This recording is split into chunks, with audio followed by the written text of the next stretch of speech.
Tunisia దేశంలో ఒక అతి పురాతనమైన సంఘ కట్టడాల్ని మీకు చూపించాలని ఇష్టపడతా ఉన్నాను. ఈ దేశంలో ఒకప్పుడు 2 నుంచి 5 శతాబ్దాల వరకు క్రైస్తవ్యం ఎంతగానో వెలసిల్లింది. కొన్ని వేల మంది ఇక్కడ ఈ సంఘంలో ఆరాధిస్తూ వచ్చారు. చాలా పురాతనమైన కట్టడం. ఇక్కడే ఈ దేశంలోనే కొత్త నిబంధన 27 పుస్తకాలు కెనాన్ కూడా జరిగింది. గొప్ప గొప్ప నాయకులు ఈ సంఘములో సేవ చేయడం జరిగింది.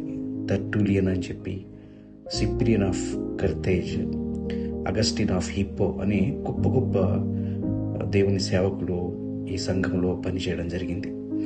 ఇక్కడ కూడా బాప్టిజం పెద్ద పెద్ద తొట్టిలు ఉన్నాయి, చాలా పెద్ద హాల్స్, చాలా మంది సేవ ఇక్కడ చేస్తూ వచ్చారు.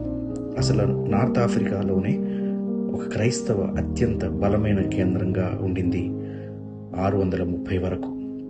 అక్కడ వరకు ఈ ప్రపంచంలోనే అతిపెద్ద సంఘాలు లైక్ యెరూషలేం ఏ విధంగా ఉండిందో, అలాగే ఈజిప్ట్ ఎలా ఉండిందో, అంతికోయ చర్చ్ ఎలా ఉండిందో, ఇక్కడ కర్తేజ్ అనే ఈ సంఘం కూడా ఇలా ఉండింది.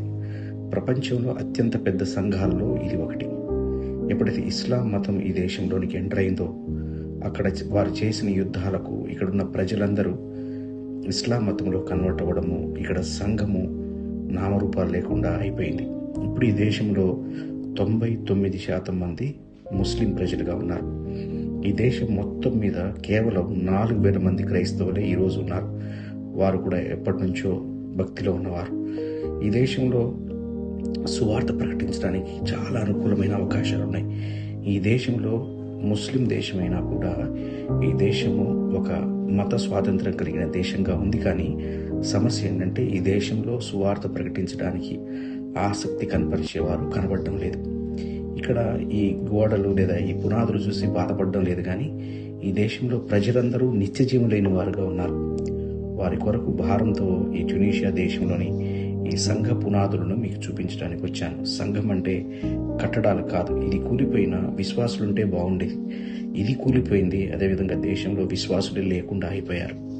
అందుకే మై డియర్ ఫ్రెండ్స్, కొత్త నిబంధన 27 పుస్తకాలు ఉండాలని నిర్ణయించిన సంఘాల పరిస్థితి ఇలా ఉంది. ఈ రోజున ఆ బైబిల్ చదువుకొని మనం మేలు పొందుతున్నాము. అయితే ఆ దేశాల పరిస్థితి ఇలా ఉంది. నార్త్ ఆఫ్రికాలో ట్యునీషియా అనే దేశము సంపూర్తిగా 99% మంది ఇస్లాంలో ఉంది. దీని కొరకు మనం ప్రార్థించాలి. అవకాశం ఉంటే మీ సమీప భవిష్యత్తులో మీ బిడ్డల్ని ఈ దేశానికి పంపించవచ్చు. ఈ దేశంలో సువార్త కొరకు వారు అక్కడ బ్రతకొచ్చు. దేవుడు ఈ మాటల ద్వారా మిమ్మల్ని చేరుకొని ప్రార్థించేవారుగా మార్చునుగాక. ఆమేన్.